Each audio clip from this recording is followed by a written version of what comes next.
प्रिय विद्यार्थियों नमस्कार। आज हम लोग पढ़ेंगे ऑनलाइन क्लासेज में मधुचंदा गीति संग्रह जो हरिराम आचार्य विरचित है। इसके अंतर्गत नौनमेषीय खंड में रचित भारत सावित्री गीति का विवेचन। जैसा कि नाम से स्पष्ट है, भारत सावित्री, भारत की सावित्री, सावित्री सूर्य सावित्री ऐसे कहते हैं। सावित्री एक देवी को कहा जाता है और सावित्री जो है ब्रह्मा की पत्नी का भी नाम है। सावित्री गायत्री का पर्यायवाची है। गायत्री एक मंत्र है जो वैदिक मंत्र है। वो वेदों में एक छंद के रूप में उसका वर्णन है और वेदों के जो छंद हैं बृहति, जगति, त्रिष्टु, पुष्णिक आदि, उन छंदों में भी गायत्री एक छंद है और इसको एक देवी के रूप में भी मान्यता मिली है। और गायत्री को ब्रह्मा या सावित्री को ब्रह्मा की पत्नी के रूप में भी स्थान मिला है। तो कवि ने गायत्री यानी भारत सावित्री, भारत की सावित्री, भारत का यह मंत्र गायत्री, उसके विषय में क्या कहना चाहता है इस गीति में हम लोग पढ़ेंगे। तो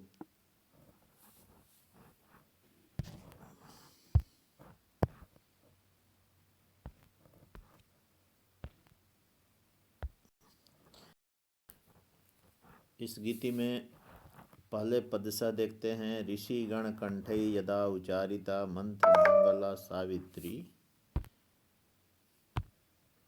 मंत्र मंगला गायत्री, पूता बृहति जगति मूर्ता जाता भारत सावित्री।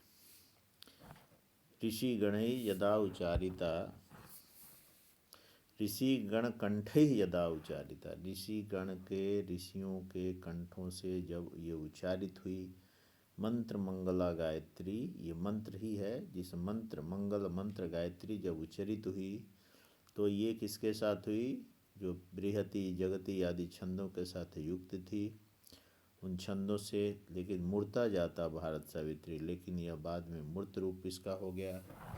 मूर्त रूप साक्षात देवी के रूप में, भारत सावित्री के रूप में, एक देवी के रूप में, ब्रह्मा की पत्नी के रूप में इसका अवतरण हुआ। और इस गायत्री देवी को हम गायत्री मंत्र जो है ओम भूर्भुवः स्वः, ये जो मंत्र है, ये पूरा मंत्र के साथ इस गायत्री का जाप करते हैं। और गायत्री देवी यानी सावित्री देवी जब प्रसन्न होती हैं, कृपा करती हैं, तो विद्या से व्यक्ति युक्त होता है और वो तत्व ज्ञान से भी युक्त हो जाता है और फिर वो सारे अपने रिद्धि सिद्धि को प्राप्त करता है, अंत में मोक्ष को प्राप्त करता है।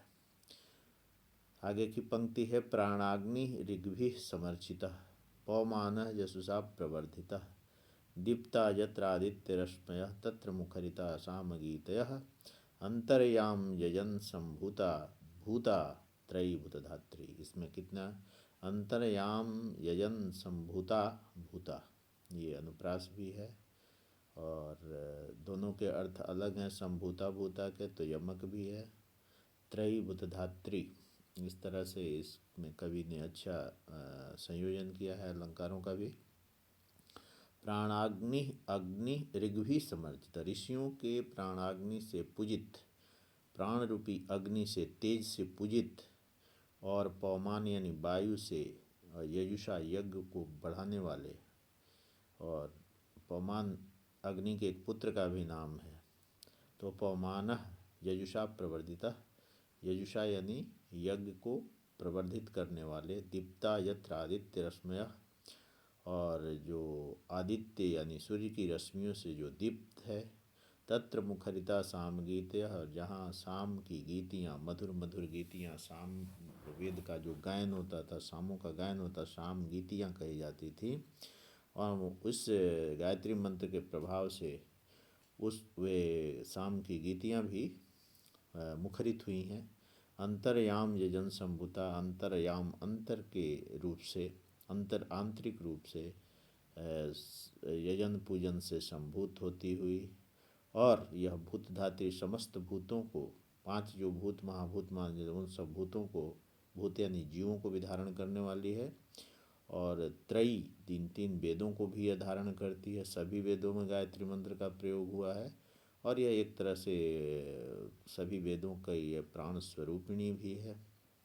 उस गायत्री मंत्र का वर्णन है और उसके सम्मान में गायत्री मंत्र के बारे में उस देवी के रूप में कवि ने सम्मान दिया है और भारत सावित्री की वंदना की है, जिसको ऋषियों ने बड़े यत्नपूर्वक प्राणाग्नि से जिसको प्रज्वलित किया है और जिन्होंने पौमान यानी वायु से, अग्नि से जिसको यज्ञ द्वारा प्रवर्धित किया है।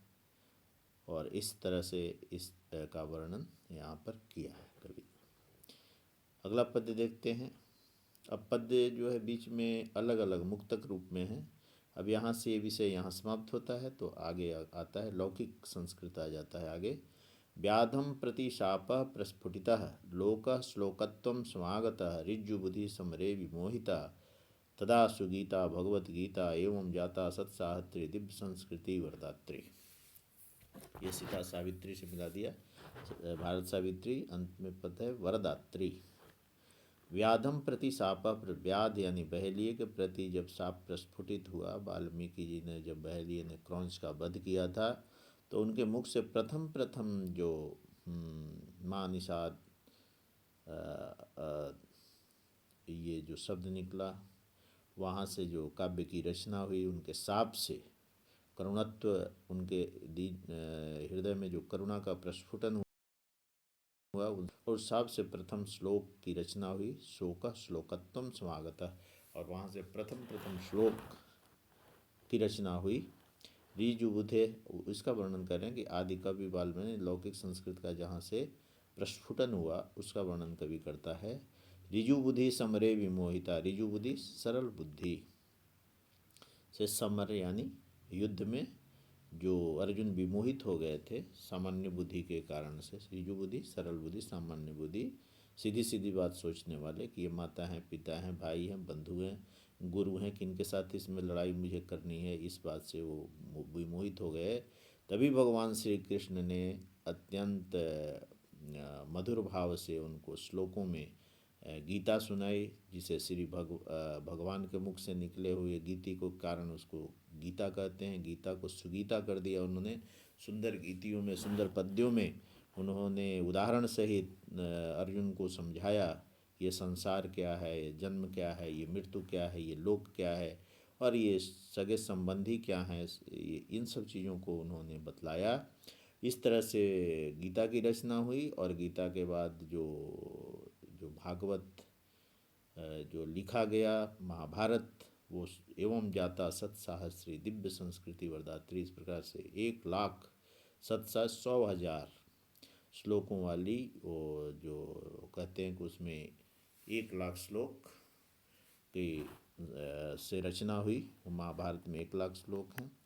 पहले जय भारत था, फिर इस तरह से 8,000 और 24,000 ऐसे कहते हैं, उसमें वृद्धि होती गई, लेकिन 1,00,000 उसमें पद्य हैं। इस तरह से उसको दिव्य संस्कृत वरदात्री, विश्व संस्कृति की वरदान स्वरूप उस सत्य साहस्री गीता का और उसकी रचना हुई, जो ये भारत सावित्री की कृपा का ही फल है जो ऐसा हुआ।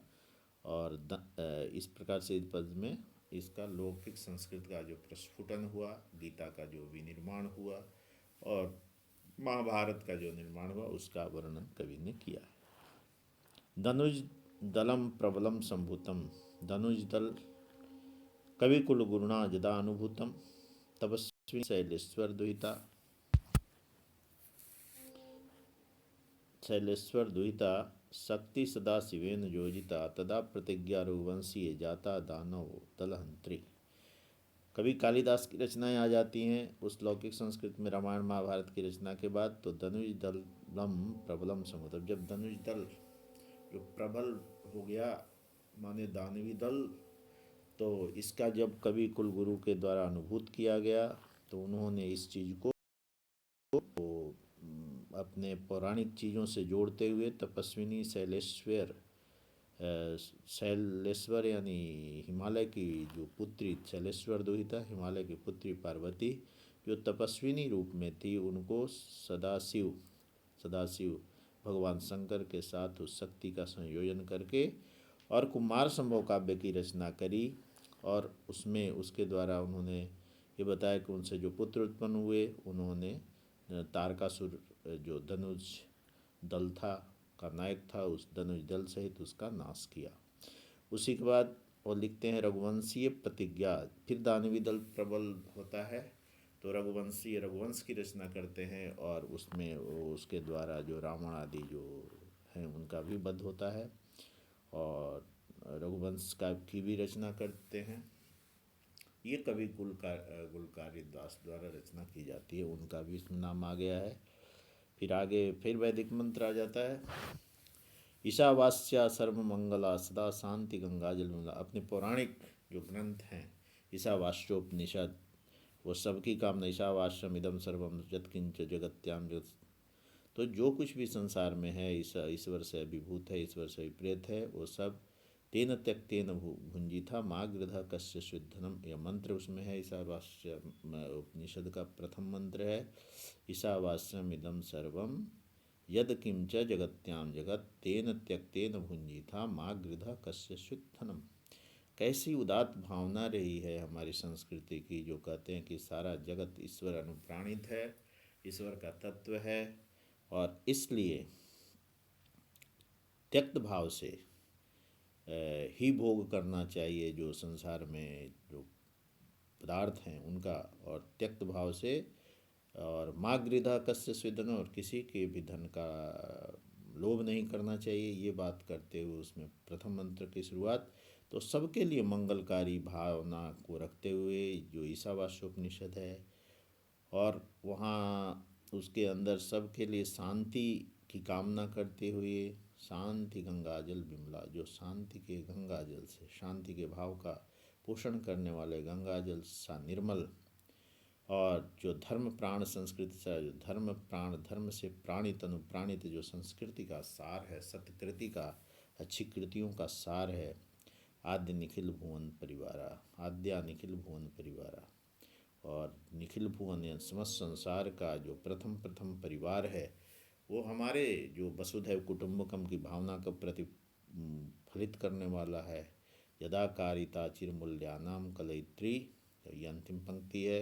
यदाकारिता, जब हमने आकारित किया इसको घटित किया, और इसको चिरमूल्यानाम, चिरकाल से मूल्यों की कलयित्री, कलन करने वाली, संकलन करने वाली, उसका संधारण करने वाली, ये जो हमारी जो संस्कृति है, सत्कृति है, जो विश्व की सदा मंगल चाहने वाली है, और जो गंगा जल सी विमल जिसकी धारा है, और क्या है वो धर्म की धारा है, वो सत्कृतियों की जो धारा है, जो सत्कृतियों का सार है, वो निखिल भुवन समस्त भुवन को अपना परिवार मानने वाली है। और आगे भी कहा गया है वसुधैव कुटुंबकम अयम निज परोवेति गणना लघु चेतसाम उदार चरिता नाम तो वसुधैव कुटुंबकम।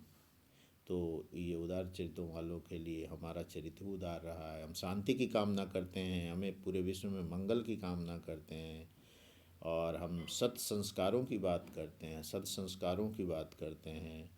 तो इस तरह से जो माता सावित्री है उसके प्रभाव से, उसके आशीर्वाद से, उस मंगल मंत्र के प्रभाव से, और ऋषियों की जो ये प्राणाहुति प्राणाग्नि लगी है, उनके द्वारा ये जो संस्कृति का ये निर्वहन और संवहन किया गया है, उससे हमारा देश पूरे विश्व में अनुपम है, पूरे ब्रह्मांड में अनुपम है, अनुपम और अद्वितीय देश है।